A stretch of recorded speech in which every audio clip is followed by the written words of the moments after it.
Hello everyone, welcome back for the third game. Right now our opponent will be a shaman.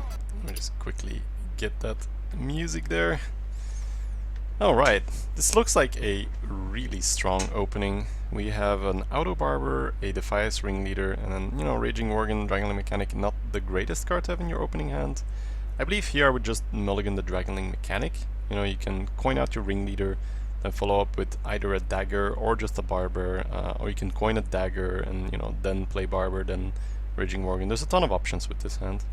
Seeing as our opponent just played a Murloc Raider, generally not a great card, but it's a pretty decent tempo move. It's better that than skipping his turn 1.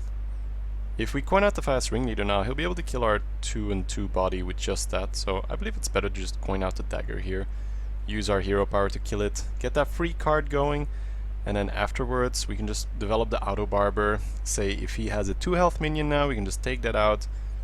It's still decent coining out a dagger if your opponent has a 2/1 rather than coining out the Ringleader. Our opponent plays a totem here, and this is a pretty interesting decision, because if you look at our hand, we're gonna play Goblin Auto Barber. We don't want to play the Fast Ringleader uncomboed, we don't just want to play Young Priestess, we're definitely not gonna eviscerate the totem. So I put the Barber down, but then do we use our face to kill that, yes or no? I believe I decided against it here, to have slightly more damage to deal with whatever he plays next. I think that was incorrect. I don't know, it's close, because he can have Flame Tongue Totem now and kill our minion, but then he has an unprotected Flame Tongue Totem. But as you see, we get slightly punished. He has a Frost Shock. That could have been an Earth Shock. Earth Shock's not an inconceivably, an unlikely odd. On the other hand, was it really that bad? He traded a card for a card. It's okay, 1 mana for 2 mana. Small tempo lead for the opponent here. Either way, the damage has been done. We're going to use our face on the 1/1 for sure here, because we want to play the Priestess and the Defias Ringleader. We could have also developed the Raging Worgen, but that would have put 3 power on the board. Whereas Priestess Defias Ringleader puts 6 power on the board. Yes, it's somewhat susceptible to Lightning Storm, but it's only 2 cards really. So it also just sets up for a better Dark Iron Dwarf and a better Cold Master. The more minions we have on the board, the more variety we'll have. If we just have the Worgen, yes, we can bump it up to 5, but we'll actually lose our minion.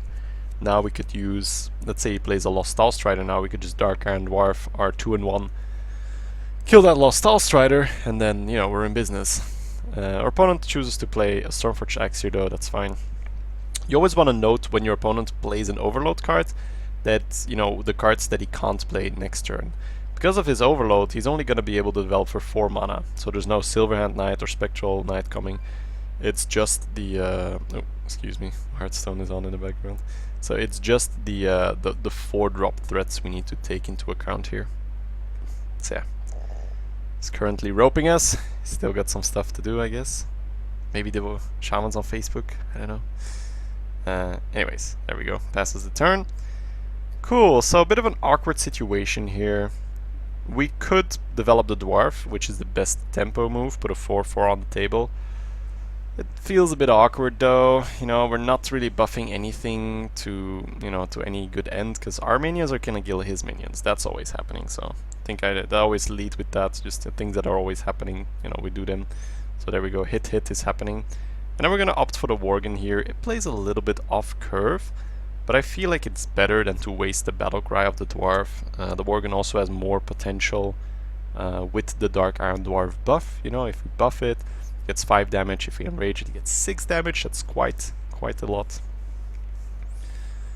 So we'll see what he does here. And we have decent cards to reply. Now, of course, if we had played Dark Iron Dwarf, next turn we could have played Worgen and Defias. This is very true. And it might have even been a slight misplay, however, I don't think so. It's better. I mean, he had a really weak turn here. He had to hex our guy. Here he makes the misplay. He should have used his face into the 2/1 first, so we had a frog and a 2/3 rather than a 2/3 and a 2/1. Rather have your opponent have a 0/1 taunt than a 2/1 in most cases.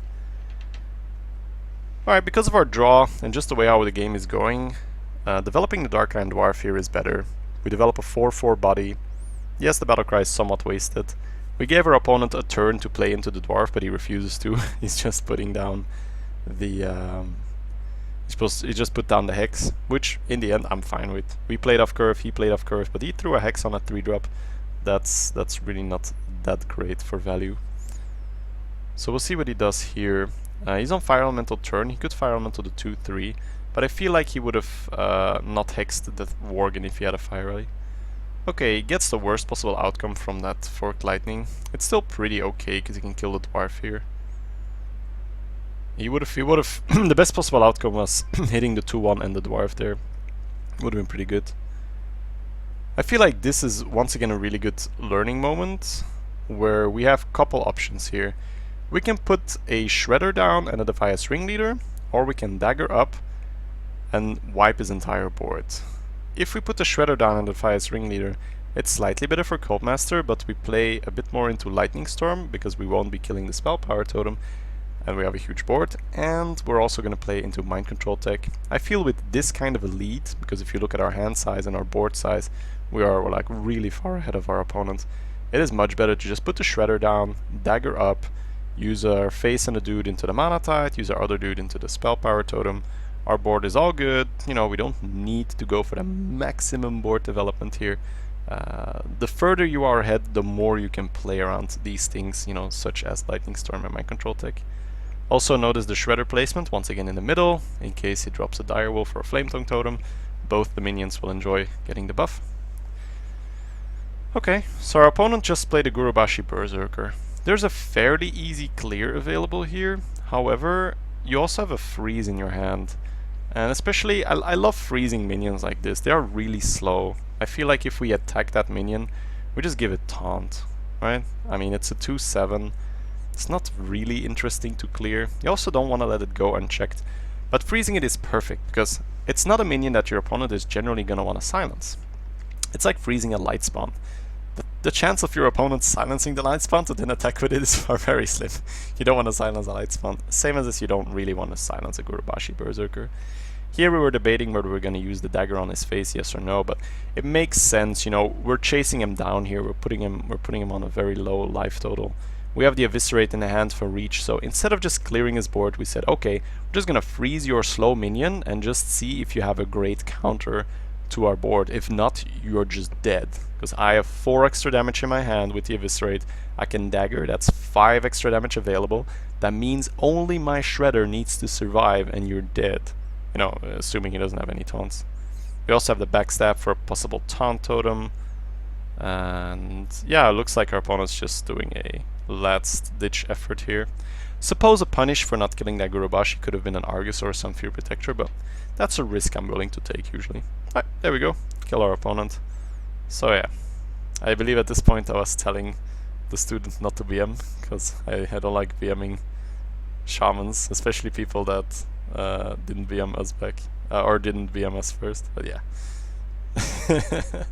What can you do? You know, boys will be boys. There we go. Alright, so fairly straightforward win. Rogue pretty favored against Shaman because of our ability to control the board early on. And that was it for the third game, guys. I'll catch you on the fourth game.